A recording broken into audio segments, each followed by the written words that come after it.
All right, so we got a new rider, much more traffic than what we're used to. Oh, hey, he's hustling. Not a big deal. Just kind of be careful with that. It's all good. It's all good, man. Great view. I like this. Yeah, side of the vehicle, side of the vehicle, side of the vehicle, side of the vehicle. So, orange stage.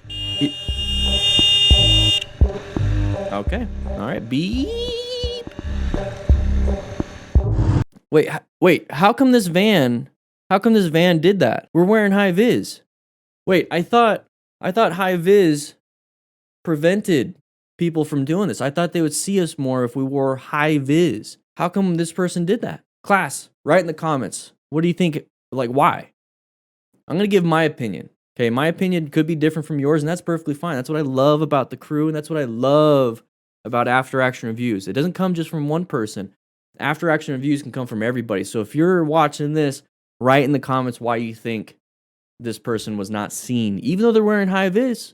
Okay? My opinion on this is that Hi-Viz is great. You know, it's going to help you be seen more times than not. But it's not going to make you be seen 100% of the time. The thing that's going to help you be seen even more than Hi-Viz is movement and light. Okay? Human beings, if I stand still like Drax, you can't see me. That's a big problem. But if I'm constantly moving, that's going to grab your attention. So a sniper, you know, out in the wilderness, not moving with all the ghillie and all, whatever. I probably said it wrong. Doesn't move, hard to see. But the moment you start to see him crawling, or the moment you see him sit up and start walking, you could see him. Same concept when it comes to anything we're out on the road. That's why positioning and presenting yourself gets you seen more. Okay, cool. There's that. Now, what about lights? What I said about lights? Same thing. Okay, if you can have a modulating headlight, that's great. If not, present yourself before an intersection. What's going to happen there is that light, easy to see. It's shining in our eyes. Our eyes need light to see. So we give it a little bit more light for those people. That's going to help you out. Hi-Viz, it kind of does a little bit of all of that. It doesn't do it the best. Okay, it's like a jack of all trades situation. I would not trust this 100% of the time. I would wear it, but then still assume they're not going to see me.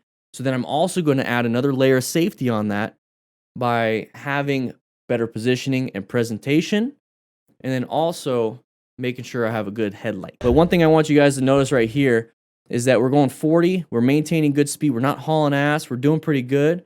We're going to be moving forward right here. This right here is the moment he perceived and reacted. Perception, the moment you perceive something, it takes about half a second to a full second.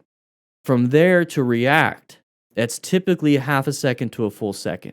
Now, how you react is what you've trained yourself to do. Car drivers are trained to use the horn. Okay, motorcycle riders that have only done motorcycling stuff, that have had a good instructor, is going to understand braking is going to be the biggest thing. It's going to be understanding that swerving is going to be the biggest thing. Your reaction of this is not good. Okay, that needs to be trained out of your system. You need to be able to brake in time. So braking now needs to start versus the horn. I want to see the brakes being applied because now right here is our total stopping distance versus when he decides to actually brake. Now you saw that hand. Now our total stopping distance. I wanted it back there when it said just B, not B-E-E. Practice, practice, practice. Inattentional blindness.